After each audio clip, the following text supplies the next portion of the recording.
سب مل کر اللہ کی رسی کو مضبوط پکڑ لو اور تفرقے میں نہ پڑو۔ اللہ کے اس احسان کو یاد رکھو جو اس نے تم پر کیا ہے۔ تم ایک دوسرے کے دشمن تھے، اس نے تمہارے دل جوڑ دیے اور اس کے فضل و کرم سے تم بھائی بھائی بن گئے۔ تم آگ سے بھرے ہوئے ایک گڑھے کے کنارے کھڑے تھے، اللہ نے تم کو اس سے بچا لیا۔ اس طرح اللہ اپنی نشانیاں تمہارے سامنے روشن کرتا ہے، شاید کہ ان علامتوں سے تمہیں اپنی فلاح کا سیدھا راستہ نظر آ جائے۔ سب مل کر اللہ کی رسی کو مضبوط پکڑ لو۔ اللہ کی رسی سے مراد اس کا دین ہے، اور اس کو رسی سے اس لیے تعبیر کیا گیا ہے کہ یہی وہ رشتہ ہے جو ایک طرف اہل ایمان کا تعلق اللہ سے قائم کرتا ہے اور دوسری طرف تمام ایمان لانے والوں کو باہم ملا کر ایک جماعت بناتا ہے۔ اس رسی کو مضبوط پکڑنے کا مطلب یہ ہے کہ مسلمانوں کی نگاہ میں اصل اہمیت دین کی ہو، اسی سے ان کو دلچسپی ہو، اسی کی اقامت میں وہ کوشاں رہیں اور اسی کی خدمت کے لیے آپس میں تعاون کرتے رہیں۔ جہاں دین کی اساسی تعلیمات اور اس کی اقامت کے نصب العین سے مسلمان ہٹے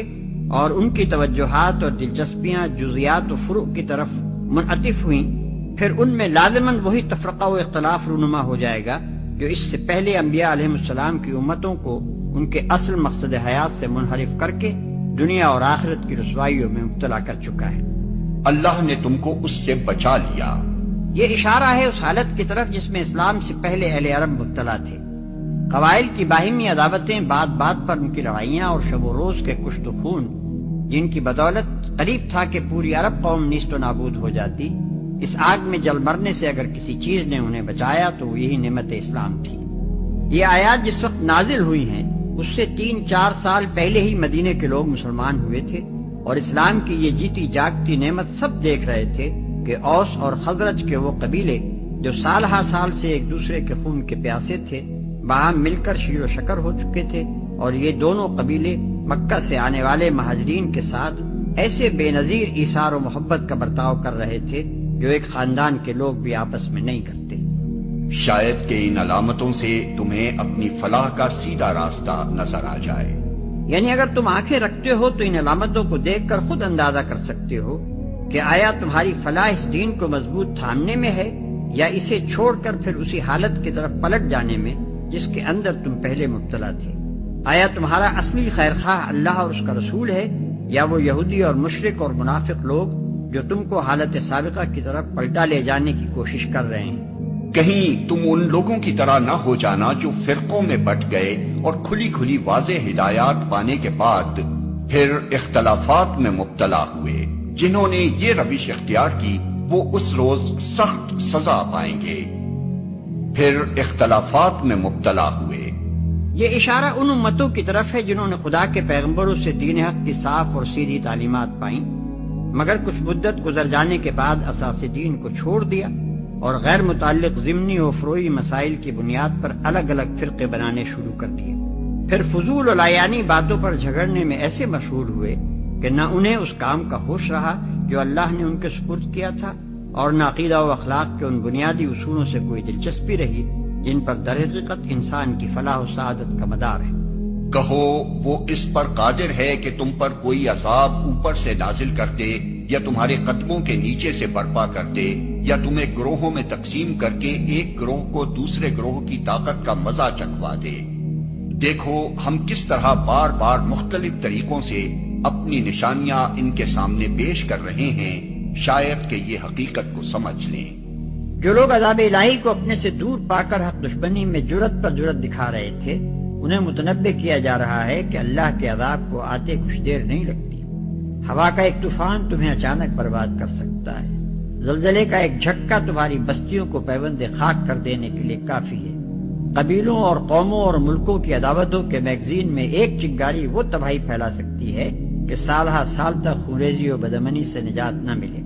بس اگر عذاب نہیں آ رہا ہے تو یہ تمہارے لیے غفلت و مدہوشی کی بنک نہ بن جائے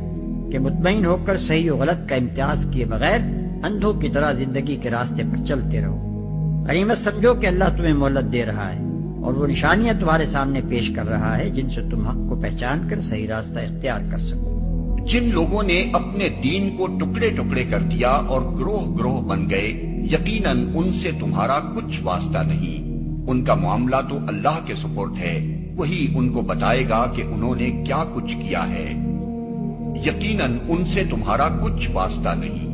خطاب نبی صلی اللہ علیہ وسلم سے ہے اور آپ کے واسطے سے دین حق کے تمام پیرو اس کے مخاطب ہیں۔ ارشاد کا مدعا یہ ہے کہ اصل دین ہمیشہ سے یہی رہا ہے اور اب بھی یہی ہے کہ ایک خدا کو الہ اور رب مانا جائے، اللہ کی ذات، صفات، اختیارات اور حقوق میں کسی کو شریک نہ کیا جائے، اللہ کے سامنے اپنے آپ کو جواب دہ سمجھتے ہوئے آخرت پر ایمان لایا جائے اور ان وسیع اصول و کلیات کے مطابق زندگی بسر کی جائے جن کی تعلیم اللہ نے اپنے رسولوں اور کتابوں کے ذریعے سے دی ہے۔ یہی دین تمام انسانوں کو اول یوم پیدائش سے دیا گیا تھا۔ بعد میں جتنے مختلف مذاہب بنے وہ سب کے سب اس طرح بنے کہ مختلف زمانوں کے لوگوں نے اپنے ذہن کی غلط اپج سے یا خواہشات نفس کے غلبے سے یا عقیدت کے غلو سے اس دین کو بدلا اور اس میں نئی نئی باتیں ملائی، اس کے عقائد میں اپنے اوہام و قیاسات اور فلسفوں سے کمی و بیشی اور ترمیم و تحریف کی، اس کے احکام میں بدعات کے اضافے کیے، خود ساختہ قوانین بنائے، جزیات میں موشگافیاں کی، فروعی اختلافات میں مبالغہ کیا، اہم کو غیر اہم اور غیر اہم کو اہم بنایا، اس کے لانے والے انبیاء اور اس کے علمبردار بزرگوں میں سے کسی کی عقیدت میں غلو کیا اور کسی کو بغض و مخالفت کا نشانہ بنایا۔ اس طرح بے شمار مذاہب اور فرقے بنتے چلے گئے اور ہر مذہب و فرقے کی پیدائش نوع انسانی کو متقاسم گروہوں میں تقسیم کرتی چلی گئی۔ اب جو شخص بھی اصل دین حق کا پیرو ہو اس کے لیے ناگزیر ہے کہ انسانی گروہ بندیوں سے الگ ہو جائے اور ان سب سے اپنا راستہ جدا کر لے، اور اللہ اور اس کے رسول کی اطاعت کرو اور آپس میں جھگڑو نہیں، ورنہ تمہارے اندر کمزوری پیدا ہو جائے گی اور تمہاری ہوا اکھڑ جائے گی۔ صبر سے کام لو، یقیناً اللہ صبر کرنے والوں کے ساتھ ہے۔ صبر سے کام لو یعنی اپنے جذبات و خواہشات کو قابو میں رکھو، جلد بازی، گھبراہٹ، ہراس، طمع اور نامناسب جوش سے بچو، ٹھنڈے دل اور جچی تلی قوت فیصلہ کے ساتھ کام کرو، خطرات اور مشکلات سامنے ہوں تو تمہارے قدموں میں لغزش نہ آئے، اشتعال انگیز مواقع پیش آئیں تو غیظ و غضب کا ہیجان تم سے کوئی بے محل حرکت سرزد نہ کرانے پائے، مصائب کا حملہ ہو اور حالات بگڑتے نظر آ رہے ہوں تو اضطراب میں تمہارے حواس پراگندہ نہ ہو جائیں، حصول مقصد کے شوق سے بے قرار ہو کر یا کسی نیم پختہ تدبیر کو سرسری نظر میں کارگر دیکھ کر تمہارے ارادے خطاب کاری سے مغلوب نہ ہوں، اور اگر کبھی دنیاوی فوائد و منافع اور لذات نفس کی ترغیبات تمہیں اپنی طرف لبھا رہی ہوں تو ان کے مقابلے میں بھی تمہارا نفس اس درجے کمزور نہ ہو کہ بے اختیار ان کی طرف کھنچ جاؤ۔ یہ تمام مفہومات صرف ایک لفظ صبر میں پوشیدہ ہیں، اور اللہ تعالیٰ فرماتا ہے کہ جو لوگ ان تمام حیثیات سے صابر ہوں میری تائید انہی کو حاصل ہے۔ نفل یدین کرنا چاہیے نماز کے اندر کہ نہیں؟ مولانا نے کل بتایا تھا، ٹھیک ہے۔ میں رفع الیدین کے بارے میں کچھ پہلے تھا نا ایک بات اس پروگرام میں کہنا چاہتا ہوں تاکہ سارے میرے بھائی سن لیں، یہ بہت اہم بات ہے، ہمیشہ یاد کر آپ یہ سن لیں کہ میں کسی خاص مسلک کا وکیل نہیں، میرے نزدیک بریلوی، دیوبندی، اہل حدیث، شیعہ چاروں ایک گلدستے کے چار پھول ہیں، سب کی خوشبو الگ الگ ہے۔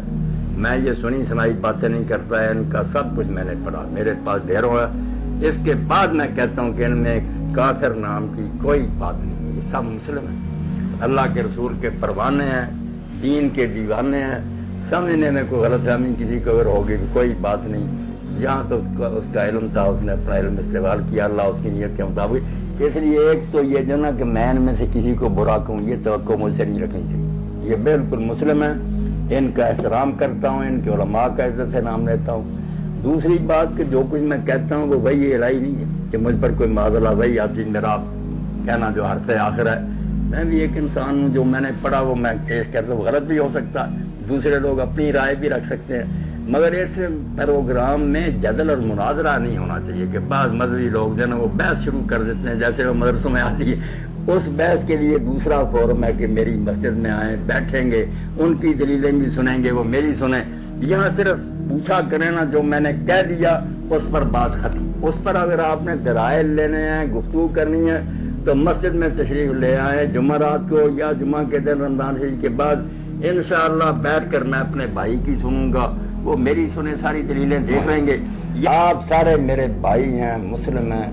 میں ان میں سے کسی کی تکفیر جو ہے نا کافر کہنا اس کو کہتا ہوں، جو کہتے ہیں وہ آپ کافر ہو جاتے ہیں. ان کے بارے میں کوئی کلمہ ایسا نہیں کہنا چاہیے. مسئلہ آپ کر سکتے ہیں کہ میرے خیال میں یہ درست نہیں. اب